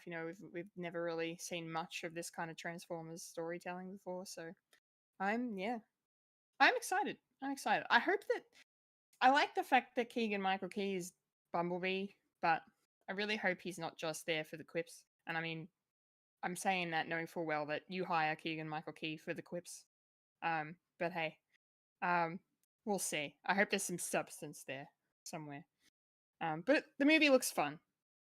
It might just be a leave your door at the brain. Leave your brain at the door. I did just that. Leave your brain at the door kind of a movie. But if it's popcorn fun, then I'll enjoy it. So yeah. Fulya, did you enjoy this trailer? Are you interested in this movie? It might be a little bit. Hmm? I feel like Chris Hemsworth's American accent's getting better. Yeah. Getting some practice in, so it's getting better. It's not great, but it's getting better. Like he still kind of slips into his Australian accent just a little bit. Just a little bit. Yeah. But it doesn't look too bad. So it's yeah. But yeah, the actual Transformers 1 trailer looks interesting. I like a good little origin story to how things started, how their stories began. I didn't realize that Transformers didn't start off without their transforming powers. Didn't even realize they could grow. I thought they were just that size, whatever it was, not small, like teenage size robots. But apparently they do. They grow. Or to us humans, they're just massive, and to them, they're small. But I don't know. Yeah. No, I like a good origin story. I feel like this one's probably going to be, some good fun. I agree, Kendall. I hope Keegan-Michael Key's not in it just for the, for the comic relief. But I feel like Bumblebee's character is probably going to be revealed a bit more in this one. I'm wondering whether or not they're going to show us how he loses his voice in this one, or if that's going to be or is that a later thing that happens to Bumblebee? That's kind of where my mind is right now. I think that's probably just the movie. Yeah. No, I don't know. I haven't watched Bumblebee, so I don't know. Bumblebee's good. You would like Bumblebee. Okay. You would. Like, it's a fun time. Yeah. All right. Yeah. All right. I think because I don't think I've watched any Transformer films past number 3, I think. That's fair. You don't need to. Yeah. But apparently Bumblebee. I can't even remember how many other Transformer films have happened since then. So. But Bumblebee is more like Lilo and Stitch. Oh, really? Yeah, a girl. In what way? Well, a girl finding an alien and looking after, you know, it's that trope. Okay. I see. I see. A young kid befriending an alien. It's kind of like the Iron Giant, you know, Yeah. those sort of types of stories. All right. I will look into watching Bumblebee then at some point soon.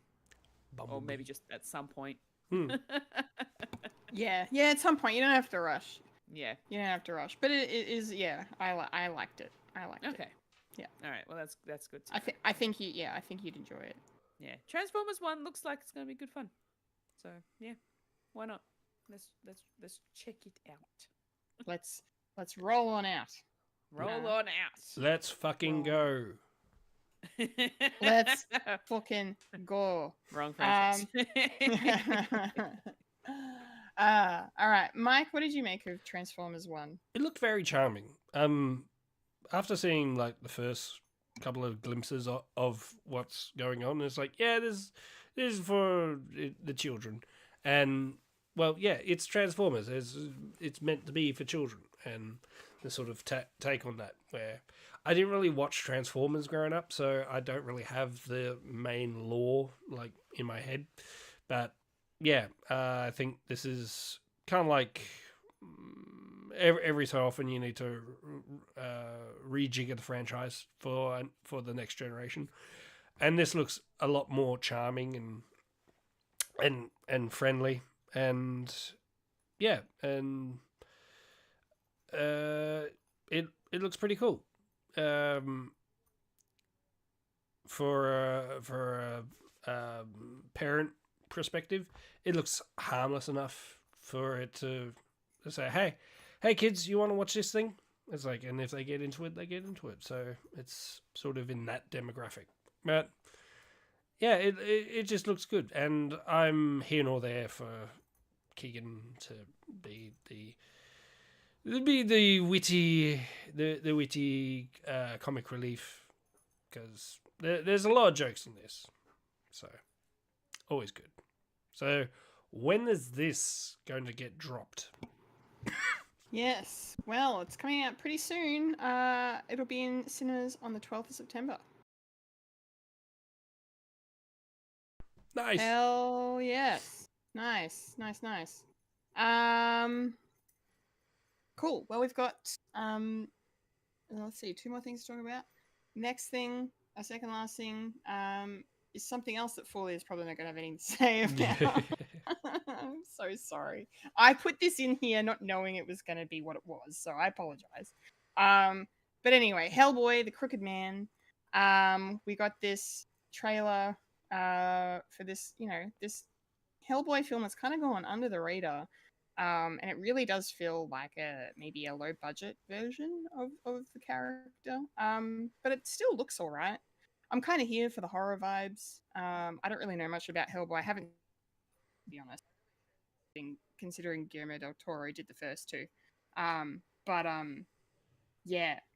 But yeah, this looks really cool. This looks interesting. I hope it's good. I hope it's successful for them, considering not a lot of people like the David Harbour one, and that was so, because it was David Harbour being Hellboy. But then it just didn't work out, unfortunately. But yeah, it looks kind of cool. I'm very curious. I feel like maybe it would work better as a TV show. Like I could see them doing a Monster of the Week sort of premise with Hellboy, but I don't know. I guess not. I guess we're getting another movie. Yeah.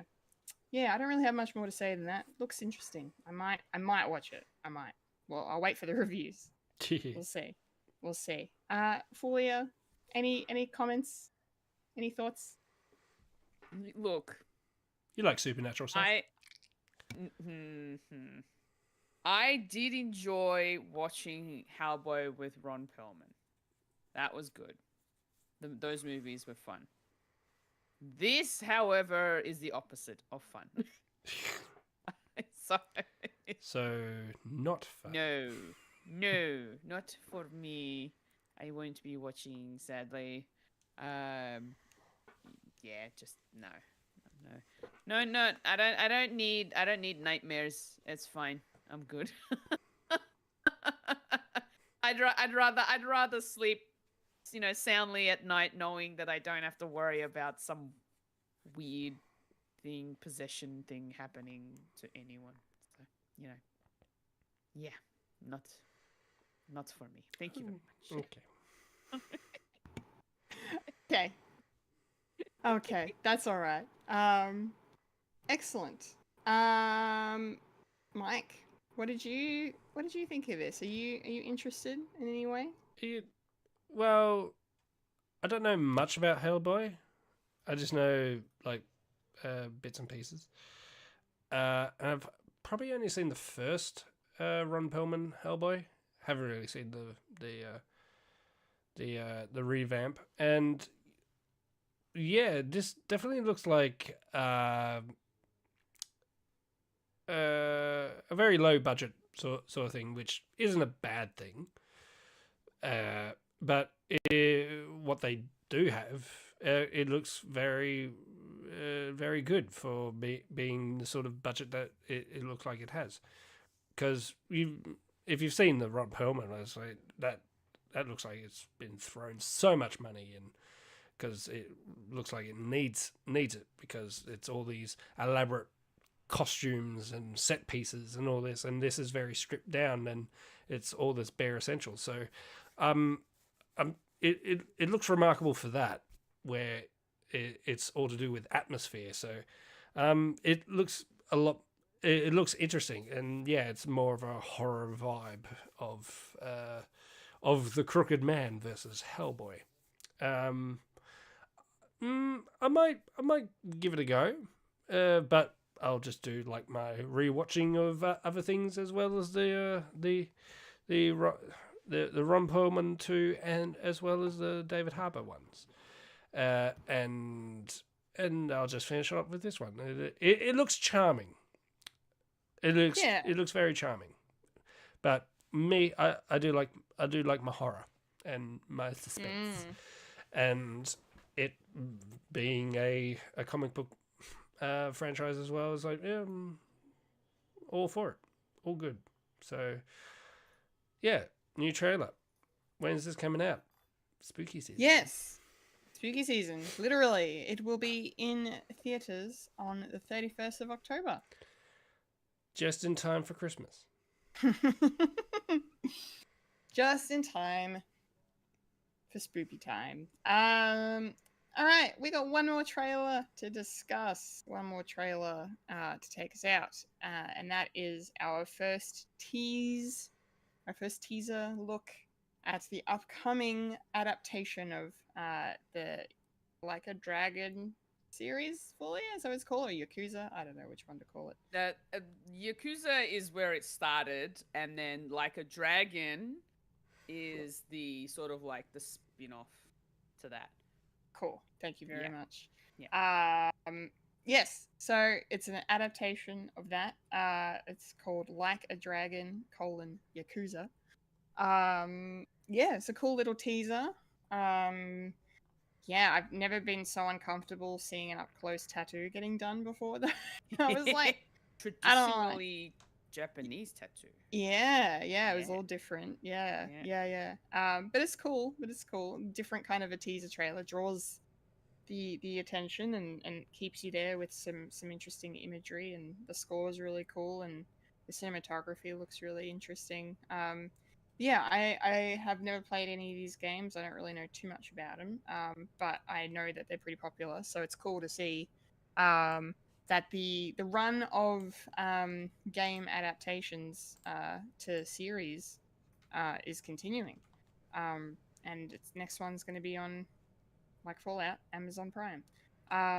So yeah, looks cool. I don't know if I'll check it out. I might want to see another trailer before I make up my mind on that, because this was very much a teaser. It doesn't show you too much, just enough to be like, here you go, here's something to chew on for a little bit. Yeah, so we'll see with this one. Fulia, what did you think? Have you played any of these games? Do you know much about it?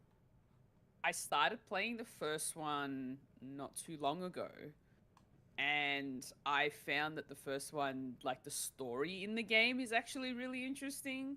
and really, fun, and there is some humor in it as well because you do side quests and all that sort of stuff. And I haven't played any of the others, so the first Yakuza game is my first ever time playing it. So Yakuza 0, essentially, and I think this is what this trailer is depicting the first game, so Yakuza 0. But I just, for whatever reason, it just really intrigued me, the this trailer, because I've played a little bit of it. I'm only like a few hours in to Yakuza 0, and I really enjoy it. It's a very much a beat 'em up style game where you're sort of running around like a Tokyo or a Japanese town, and doing things and trying to get out of like this Yakuza group and family, I should say. And yeah, it's really interesting. So the lead character in the show that we're going to see is the lead character from the game called Kiryu, and he's a guy that was in a Yakuza family who decides that he wants out, essentially. And so it sort of follows that story of him going from being bad to good, essentially. So yeah, so because Yakuza in Japan, they're essentially like a Japanese mafia. Yeah. Yeah. And you don't like mafia movies. I don't like the American style mafias. But this I can tolerate. This one I can tolerate. This one's fine. Yes, I know. Hypocritical, Thanks. double standards, whatever you want to call it. Okay. Okay. Yeah, no, look, honestly, it just looks like it's gonna be real good. I'm glad that they find, because there's definitely a really interesting story to the Yakuza series. So I'm glad that they've decided to adapt it into a series, like into a TV show. It might have been it would have been better, I think, if it was just a film. Like if they want to go through all of the different game adaptation, like different games in the franchise, maybe it would have been nice to sort of condense them into like maybe 2-hour movies, but maybe they want to show a bit more, so they wanted to chuck it into a TV show. So well, I'm keen. I'll be checking this out. I feel like I need to finish the game first before I jump into this. Yeah. Just so that I don't get too spoiled about stuff. So yeah. Yeah. I'm really looking forward to this. This is going to be really good. That is very good to hear. Thank you. Mike, do you have any thoughts on Like a Dragon Yakuza? Yeah, just doing a bit of little research on it. Yeah, it definitely looks very interesting. I think it being a series is probably would help like the story, considering it's like been around since 2005. So, and there's a plethora of so many games and different variations where they go through it. So yeah, it definitely makes sense to make it a series instead of like its own movie. Otherwise, you're going to run the risk of people going, oh, it's not that good because they had to rush the story and it's contained for 2 hours.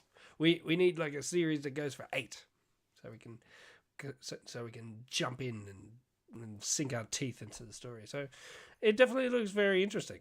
And yeah, and I never heard of it because I think it was mostly a Japanese exclusive.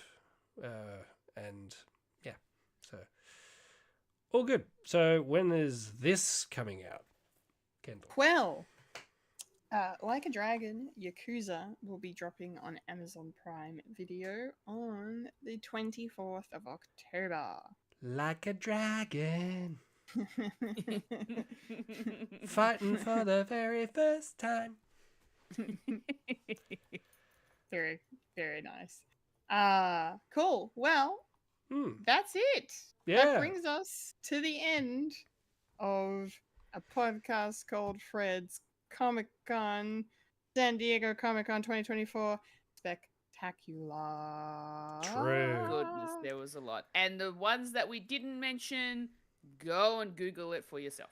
Yeah. Yeah. Because there's a lot This- more that was. There's a new announced at Teenage San Mutant Diego, Ninja but- Turtles TV show that comes out. It looks very interesting. Yes, there's a lot of Yes. Star Trek news. There's a as Star Trek well. news. Lower Decks Yeah, is getting the Walking last Dead. season, which is sad It because I like is. that show. Nice. Hmm. Yeah. Yes, lots more news out there. This is just this, the stuff that we wanted to talk about. Or that, pertains to whatever. Our interests. our Yeah. interests, the Our highlights. Venn diagrams of stuff that we Our- like. Yes. Very much. Very much. So that was really, really great and really fun. Thank you for being here, everyone that has watched or listened. We appreciate it very much. So let's get out of here, shall we? Hmm. A 1, a 2. You know what to do. And that that was a Podcast podcast called called Fred. Da. Yes. Remember to follow us on Facebook, Instagram, and Twitter for the latest and greatest free content. If you'd like to listen to Fred the Alien, you can find us on SoundCloud, Spotify, or Apple Podcasts. If you'd like to watch Fred the Alien, you can head over to youtube.com/Fred the Alien Productions. And if you're watching this right now, make sure to like the video, subscribe to the channel if you haven't already, hit that bell icon to be notified of future content. And if you're watching us live over on Twitch, make sure to give us a follow on your way out. Twitch.tv/Fred the Alien Twitch. Woo! I've been a Kendall Richardson. I've been a Fulya and Michael. And I've been the recovering of COVID, Michael Lister.